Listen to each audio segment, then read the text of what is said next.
projet du TGV est connu de longue date, mais il s'est affiné au cours des années, et plus précisément en 1991.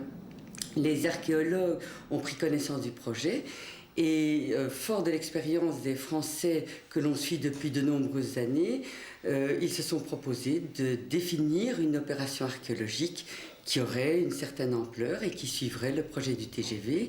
Ça s'est passé au printemps 1991 et les premiers contacts avec la SNCB entre la région wallonne, la division du patrimoine et la SNCB se sont donc passés en 91. Donc les prospections pédestres, ce sont en fait des démarches qu'effectuent les archéologues sur le tracé même du TGV afin de repérer toutes les indications, tous les indices qui permettraient de repérer des sites archéologiques en surface. Ils cartographient tous ces indices, ils les cumulent avec d'autres sources qui sont les sources écrites dont on dispose et les connaissances que l'on a de certains sites archéologiques afin de présenter ça à l'aménageur qui peut donc juger un peu de l'ampleur de l'opération.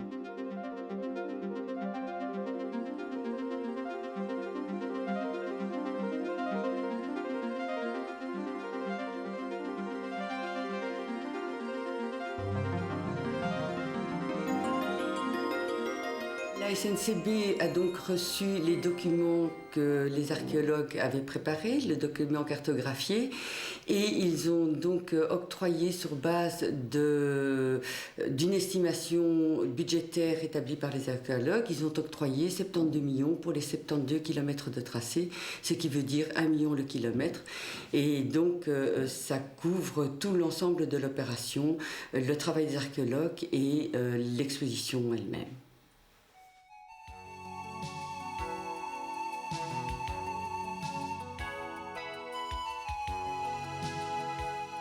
Suite à la décision de la SNCB, une équipe de coordination a été installée avec une personne de la direction des fouilles de Namur et une personne de la division du patrimoine, la cellule fouille de la province du Hainaut. Un maximum de 60 personnes a donc tourné sur l'opération.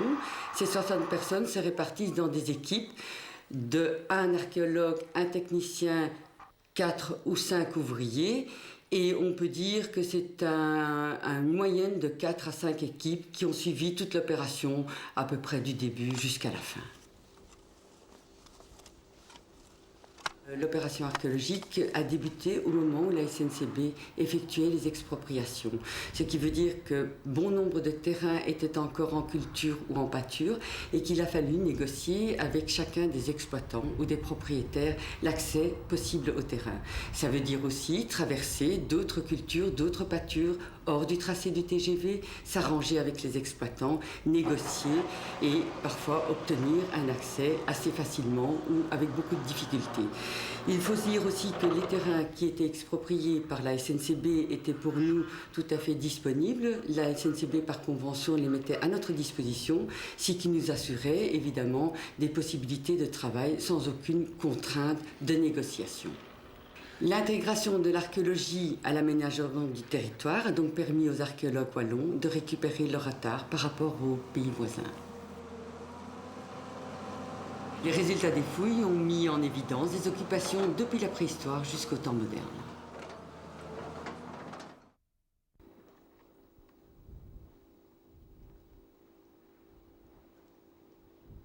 À Bruyelles, dans l'entité d'Antoing, ont été mises au jour les plus anciennes traces de la présence humaine en Hainaut occidental, remontant à 200 000 ans au paléolithique moyen. Le matériel lithique se compose de quelques 200 silex, parmi lesquels des blocs testés et des éclats.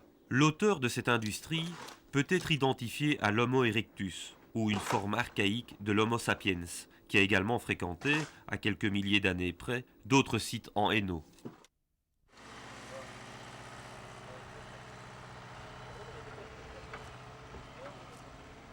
Un site du néolithique ancien a été mis au jour dans l'entité d'Ath, à la limite entre les anciennes communes d'Aubechy et d'Orménie. Une population d'agriculteurs-cueilleurs avait installé leur habitat rubané sur une crête en pente douce. Les fouilles ont révélé des structures importantes, 2 bâtiments en bois dont subsistent dans le sol les empreintes des poteaux qui les soutenaient. La maison 1 est caractéristique du rubané. Comme c'est le cas pour certaines maisons d'autres sites rubanés de Belgique, Il présente une asymétrie axiale. Cette asymétrie se répercute dans le corps du bâtiment. Dans le matériel lithique, on remarque des grattoirs, des herminettes et autres.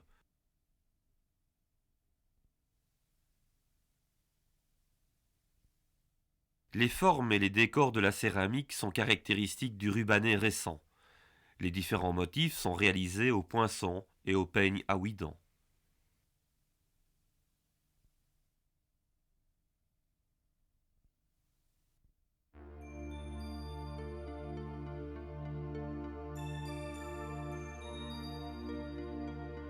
L'habitat protohistorique du bois d'âtre s'étend sur un plateau boisé et une pente douce orientée vers l'est. Une petite source jaillit au bas de la pente et le fond de la vallée est marécageux.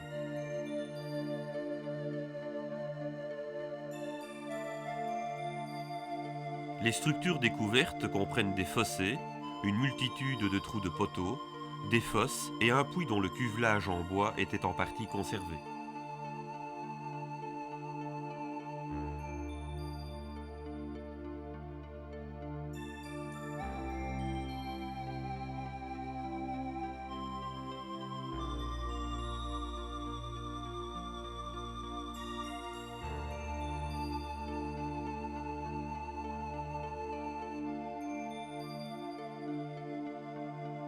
Le fossé circulaire est le plus ancien, la partie supérieure de son remplissage étant taillée par deux fossés. Par contre, le fait que les tracés présentent un parallélisme sur plus de 110 mètres laisse peu de doute sur leur contemporanéité. La fouille du site du bois d'âtre a mis au jour des traces d'occupation humaine couvrant une grande partie des âges des métaux. Les phases d'occupation, l'âge du bronze, la transition, l'Athènes 1 et 2.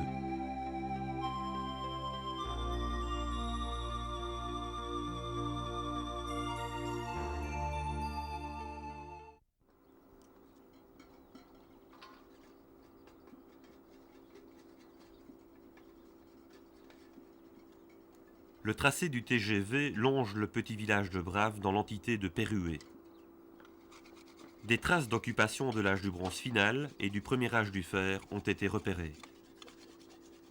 L'opération archéologique a mis en évidence des vestiges gallo-romains d'habitat et de nécropole.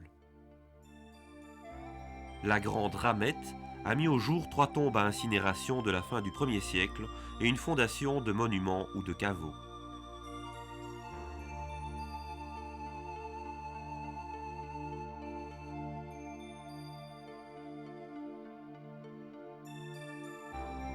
Le site de la couture de Clériveau s'étend sur une pente douce à l'est du village de Brave. 2 fossés parallèles traversent l'ensemble de la zone fouillée et paraissent délimiter un petit chemin, large d'environ 5 mètres, reliant le diverticule à l'habitat proprement dit.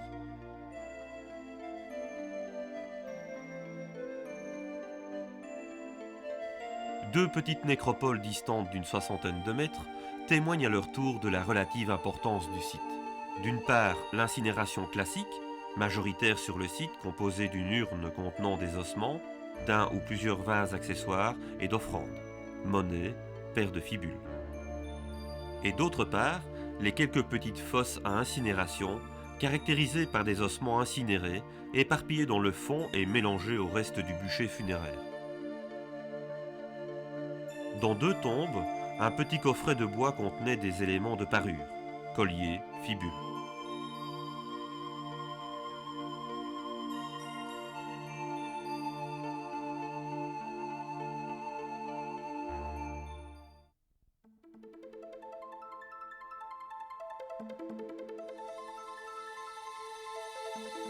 La villa de la Haute-Éloge est implantée sur un versant sud, dans une zone au relief peu accidenté, entre l'Escaut et la chaussée romaine menant à Tournai. La villa se compose d'une partie résidentielle, la pars urbana, et d'une partie fonctionnelle, la pars rustica, organisée autour de 2 cours rectangulaires que sépare un mur percé d'un porche. La pars urbana, dont le bâtiment principal a disparu au cours de l'exploitation d'une carrière de calcaire, comporte encore une importante aile de bain, avec 5 hypocaustes et 2 baignoires.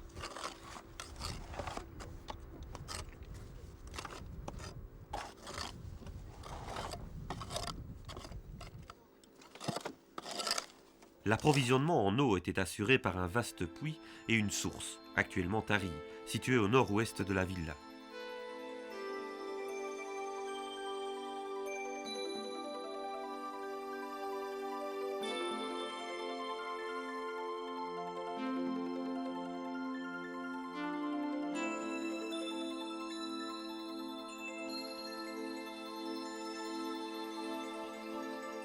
La fouille restreinte de la Pars Rustica a mis au jour une cave construite en moellon bien équarri, préservée sur une hauteur d'environ 1,40 m. Son accès se faisait par un escalier en bois, dont on a retrouvé les vestiges. 3 niches animent les parois et un soupirail y apporte la lumière.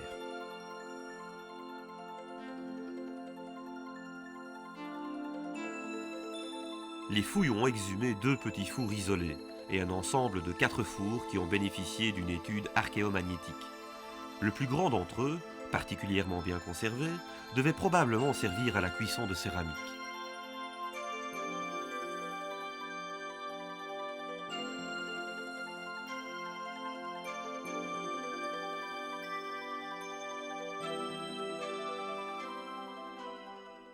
Certaines fouilles ne donnent pas de structure ni de vestiges spectaculaires, mais simplement des indices qu'il est parfois très difficile d'interpréter. Et c'est grâce à l'apport des sciences complémentaires que nous pouvons définir ou comprendre certains de nos vestiges.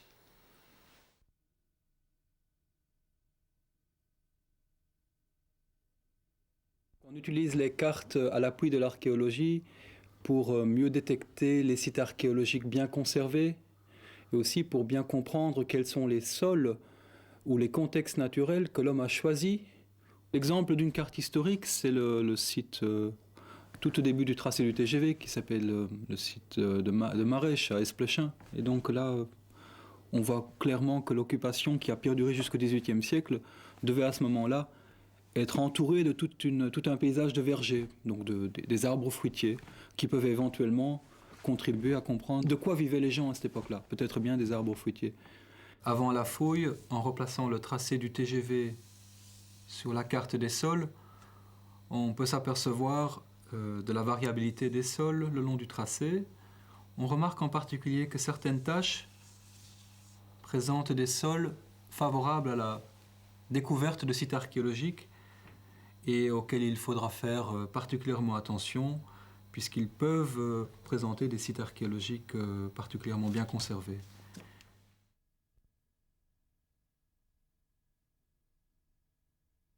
La pédologie, c'est en fait la science du sol ou l'étude de la terre. Donc la terre est aussi présente dans tous les contextes archéologiques que ne l'est le tesson ou le silex. Mais alors il est très important de distinguer quelle est la terre apportée par l'homme et qui nous renseigne sur des activités que l'homme a menées sur le site, de distinguer cela des terres qui sont apportées naturellement. Mais les terres qui sont apportées naturellement, par exemple par une inondation, sont aussi très importantes à comprendre, puisqu'une inondation peut expliquer par exemple l'abandon d'un site.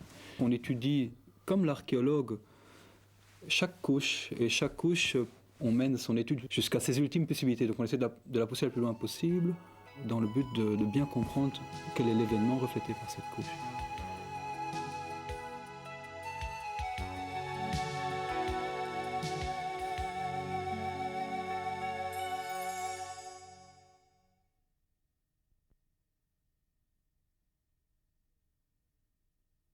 Les sondages de fond de vallée le long du tracé du TGV, ce sont en fait des tranchées creusées à la pelle mécanique qui sont extrêmement longues, parfois plusieurs centaines de mètres, et qui sont continues et qui se situent en bordure d'une rivière. Alors l'intérêt particulier de ce tracé du TGV, c'est de pouvoir faire quelque chose qu'on ne fait pas d'habitude, c'est d'attaquer également des parties de paysage qu'on connaît très mal et qu'on aborde peu d'habitude, c'est-à-dire les parties humides du paysage en bordure de rivière. Donc on aimerait bien savoir quelles sont les occupations humaines à cet endroit-là. Donc comme le tracé du TGV est un tracé continu, linéaire, on a l'occasion pour une fois d'aller voir ce qui s'y passe. Alors on a une deuxième bonne surprise à ce niveau-là, c'est qu'on y trouve toute une série de couches déposées par la nature, bien l'une sur l'autre, généralement bien datées, avec des petits objets archéologiques qui nous permettent de voir la chronologie de tous ces événements. Et ça nous reflète des évolutions de paysages, avec ou non l'homme qui intervient, éventuellement qui coupe une forêt, ou bien qui se met à drainer le sol qui était trop humide pour y faire de l'agriculture. Toute une série d'événements qu'on connaît très mal et qui ne sont pas reflétés par les autres positions de paysage.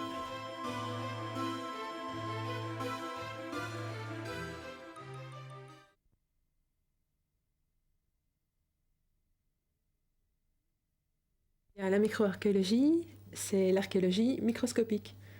Donc, c'est-à-dire que c'est l'archéologie qui étudie tous les restes de petite taille.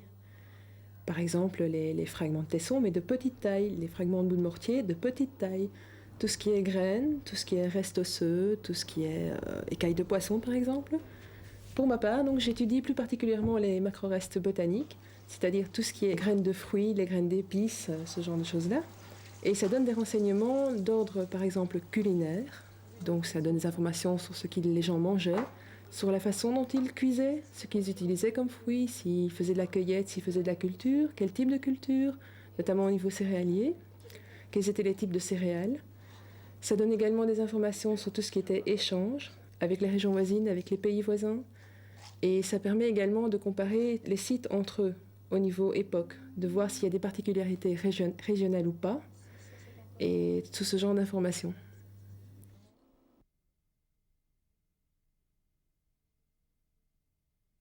À l'occasion d'échantillonnage sur des chantiers archéologiques, j'ai remarqué qu'on récoltait une série de poteries complètes qui pouvaient avoir contenu quelque chose. Et je me suis dit alors à ce moment-là qu'il était peut-être utile de voir ce qu'elles avaient contenu. Et là, de nouveau, les archéologues ne peuvent pas le faire eux-mêmes pour une question de temps, ils sont toujours pressés par la fouille.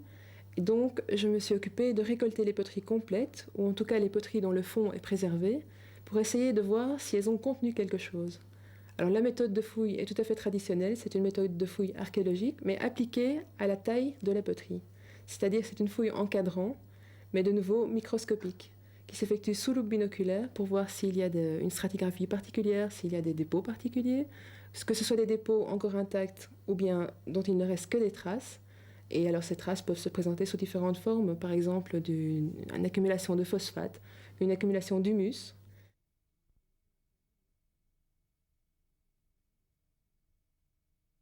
Bien, l'archéozoologie, c'est l'étude des restes d'animaux qu'on trouve sur les sites archéologiques. Et quand je dis restes, ça veut dire non seulement des ossements ou des dents, mais également des restes qui sont moins susceptibles d'être préservés. Cornes, la peau, les écailles de poisson par exemple. Mais ça sont des trouvailles assez rares. Les ensembles fauniques des sites du TGV sont dominés par les animaux domestiques, bœufs, porcs, moutons et chèvres. L'importance de la faune sauvage dans l'alimentation étant devenue négligeable dans nos régions depuis le néolithique. Le bétail est essentiellement représenté par des déchets de boucherie et de cuisine. Le nombre de restes de chaque espèce indique leur importance alimentaire relative dans le temps. L'utilisation des animaux domestiques pour la viande ou pour le travail de la corne ou de l'os peut laisser des traces d'esclaves sur les restes fauniques. Dans certains cas, les structures d'âge des troupeaux montrent une distinction entre un élevage axé sur la production de viande et un élevage axé sur la production de laine ou de produits laitiers. Certains animaux sont élevés pour les services qu'ils peuvent rendre à l'homme, que ce soit auxiliaire de chasse, animal de garde ou de compagnie dans le cas du chien, ou animal de selle, de bât ou de trait dans le cas des équidés. Ces deux espèces ne sont, en général, pas consommées aux époques romaines et médiévales. On retrouve alors leurs squelettes complets et exempts de toute trace de boucherie. Les squelettes complets présentent un grand intérêt, puisqu'ils permettent de reconstituer l'aspect physique des espèces, encore mieux que les os complets isolés. L'évolution de la hauteur au garrot des animaux domestiques à travers le temps rend compte du niveau zootechnique de chaque époque.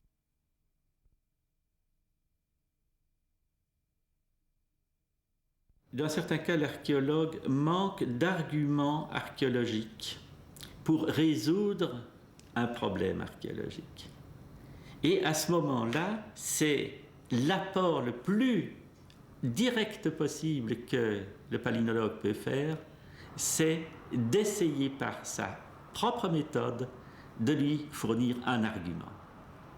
Par exemple, On a un fossé, on a 2 phases de remplissage qui peuvent être datées archéologiquement. Est-ce que le paysage a été abandonné entre ces 2 phases d'occupation ou pas? S'il n'y a pas de matériel archéologique, l'archéologue ne peut pas le dire. La palynologie peut montrer qu'il y a eu un retour à des conditions plus naturelles.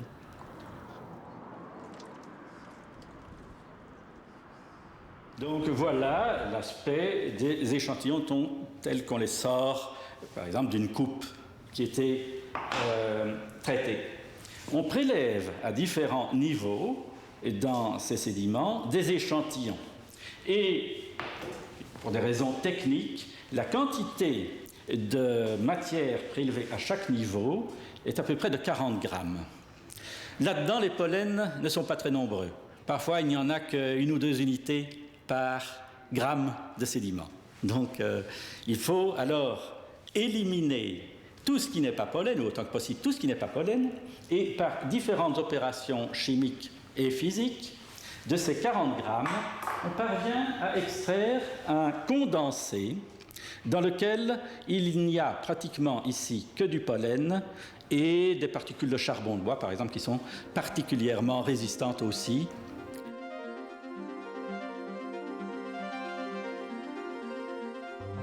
On peut constater que depuis le néolithique, il y a cette gestion du territoire autour de l'habitat. Et cette gestion sous-entend donc l'économie dans le sens une société vouée plutôt à l'agriculture ou à l'économie pastorale. Et c'est à travers justement l'évolution de la végétation qu'on peut voir ces mutations entre les différentes civilisations qui succèdent dans ce territoire ici du Hainaut, la période protohistorique, que les territoires, je dirais, voués à l'agriculture et au pâturage vont se multiplier, vont s'étendre dans des zones beaucoup plus importantes.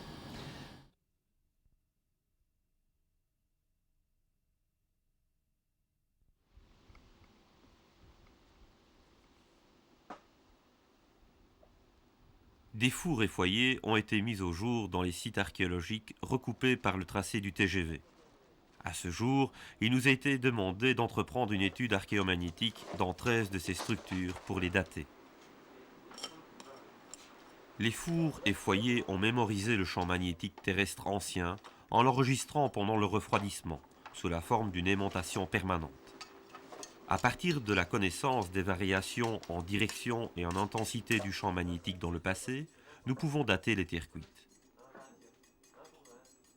Cet échantillonnage nous permettra de proposer des dates de fonctionnement des fours en nous basant sur notre connaissance du champ magnétique ancien en Angleterre et en France, et de lever les doutes qui subsistent quant aux variations du champ pendant l'époque romaine. L'archéomagnétisme apportera ainsi une meilleure compréhension des sites rencontrés sur le tracé du TGV, tout comme une amélioration de notre connaissance du champ magnétique terrestre ancien.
fouille est un travail de précision à la petite truelle et les archéologues sur le tracé du TGV ont travaillé avec des grutiers qui ont montré beaucoup de précision, qui ont fait un travail exemplaire en finesse. Bien, les premiers qui sont arrivés ont eu une certaine difficulté à comprendre exactement le travail que l'on attendait d'eux. Et au fur et à mesure des jours, ils se sont parfaitement adaptés et en fait, ils devançaient presque l'archéologue dans leur travail proprement dit. L'aventure continue sur le terrain pour le tracé du TGV oriental.